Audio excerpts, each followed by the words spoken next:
Hello, my name is Andy Anderson. I'm a horror story voice narrator, and I also voice characters. My moniker is The Bat. I like bats. They are blind, they use their senses to survive, and when they hunt, they fly straight for the kill. I've tried for years to be relevant as an actor. I'm a bit older than Gen Z and a bit younger than Gen X. Some people say, "You sound so old." Well, that's because I was born with only one lung. Anyways, the truth is, I'm somewhere between the generations who claim they are traumatized by this or that. I don't care about any of it. I care about horror. For horror is my life. I have never experienced trauma, though I've faced many predators who have attempted to terminate my existence, starting with my grandparents down to my parents and my siblings, and I enjoyed it all. Strange? I suppose so. Perhaps I'm a sociopath. I started in this business as a child actor. Not that that matters, it doesn't. It's a pathetic, weak claim, actually. But there's a reason I'm telling you this. You see, I always felt like I was wired to be a killer. So at a young age, I felt it wise to join the arts, where I could experience killing a character while I played a murderous character.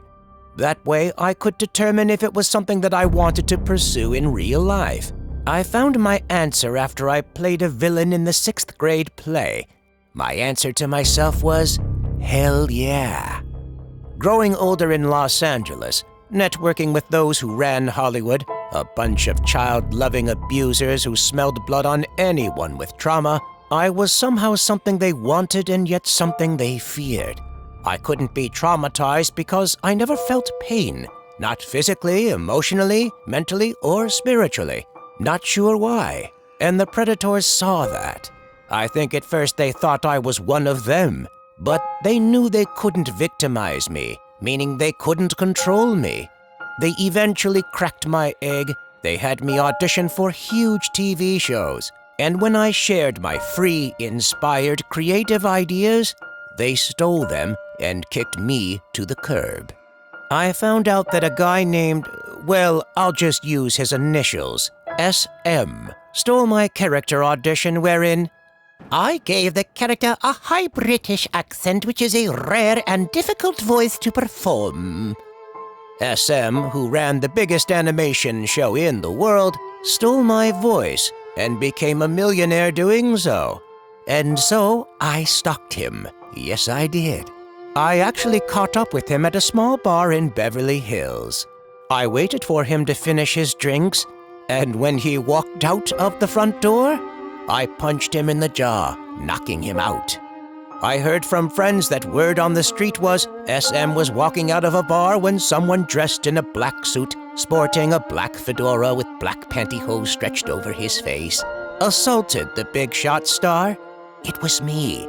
It was easy. It made me feel pure, like my true calling was to be a predator, and so I began to embrace it. But I've always been a nice person. Meaning, I've never been the one to start trouble. But I must admit, I love finishing it.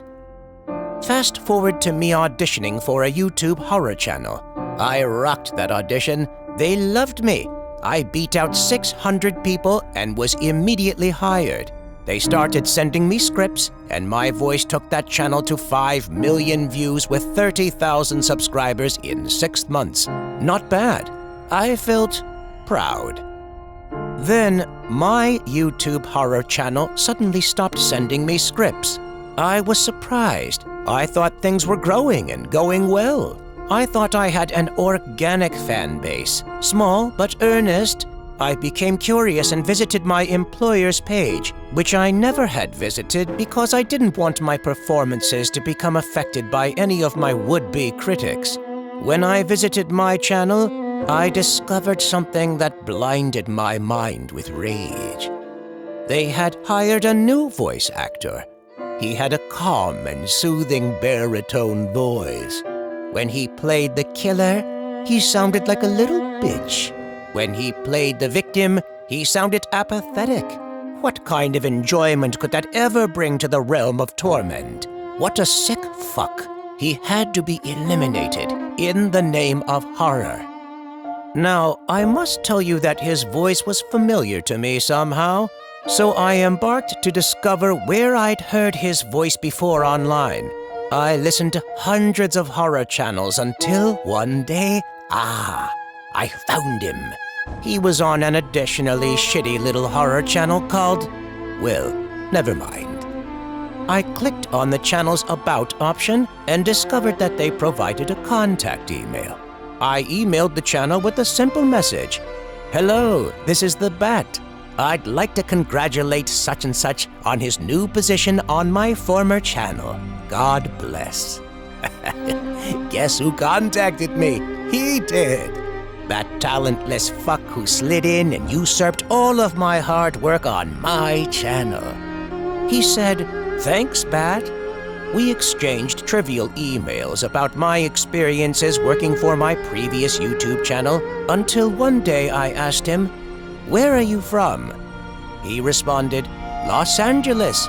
I got excited. I responded, "No way, me too. We should get a drink sometime." And he agreed. We set a date. In the meantime, I designed a special weapon with which I would destroy his legacy. A 5-pointed, razor-sharp claw contraption methodically sheathed in gloves of elephant leather. I was going to claw his throat out so that he would never be able to utter a word again, not even a sigh or a whisper, for he never gave a breath to whore that was worth a damn.